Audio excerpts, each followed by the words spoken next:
নাজমুল হোসেন শান্ত test অধিনায়কত্ব ছাড়তে চলেছেন। বিসিবির জন্য এই খবর ছিল ওপেন সিক্রেট।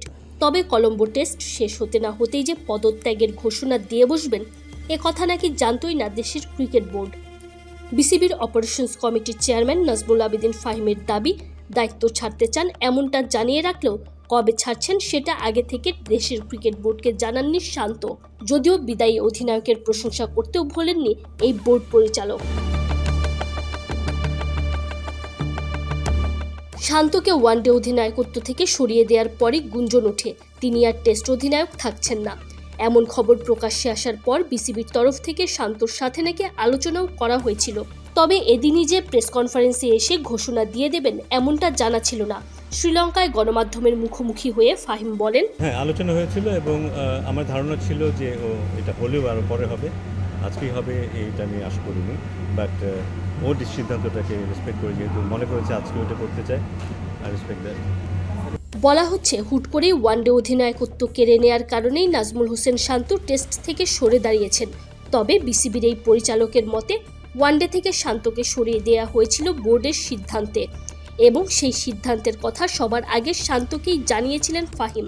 এরপর মেহেদী হাসান মিরাজকে সেটা জানানো হয়েছিল। সিদ্ধান্তটা যখন বোর্ড থেকে নেওয়া হয়েছে তাকে প্রথমেই শান্তর সাথে আলাপ করা হয়েছে যে এই সিদ্ধান্তটা নেওয়া হয়েছে এবং ওর রোলটা কী থাকবে সেই সময়টা সেটা ওকে বলা হয়েছে। তারপরে দ্বিতীয় ব্যক্তি হচ্ছে মিরাজ, যাকে বলা হয়েছে যে তাকে ওডিআই ক্যাপ্টেন করা হয়েছে। ফাহিমের ভাষ্যমতে কেবলমাত্র এক ফরম্যাটেই অধিনায়ক থাকতে শান্তর আপত্তি ছিল।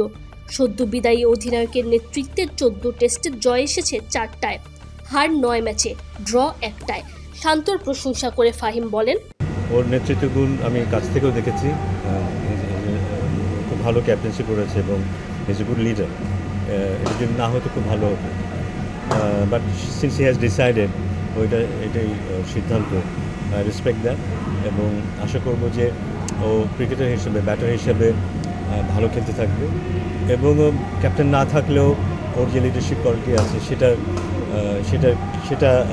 সেই অবদানটা ও দলের জন্য রাখবে। So I wish him well. আমি আশা করবো যে দলের পাশে থাকবে। মাত্রই অধিনায়কত্ব ছেড়েছেন শান্ত, তাই পরবর্তী অধিনায়ক কে হচ্ছেন সেই সিদ্ধান্ত এখনই নিচ্ছে না বিসিবি। অপশন নিয়ে আসলে চিন্তা করিনি। আমার ধারণা ছিল শান্তই কন্টিনিউ করলে খুব ভালো হতো, কারণ যেটা আমি আগেই বলেছি যে is a very good leader, অনেকদিন ধরে ক্যাপ্টেন্সি করছে, ওর ট্র্যাক রেকর্ডও আমি যাবো না, ও যে ভালো লিডার এটা আমি জানি। তো সেটাতেই আমার আশা ছিল যে কন্টিনিউ করবে। যেহেতু করছেন, এখন আমাদের ভাবতে হবে নতুন করে, না সেরকম কোনো চিন্তাভাবনা হয়নি এখন। আগামী নভেম্বরে ঘরের মাঠে আয়ারল্যান্ডের বিপক্ষে টেস্ট সিরিজের আগ পর্যন্ত লাল বলের ক্রিকেটে বাংলাদেশের আর কোনো খেলা নাই। সুতরাং নতুন অধিনায়ক নির্বাচনের ক্ষেত্রে বিসিবির হাতে যথেষ্ট সময় আছে। Tanzim Oishi, BD cric time.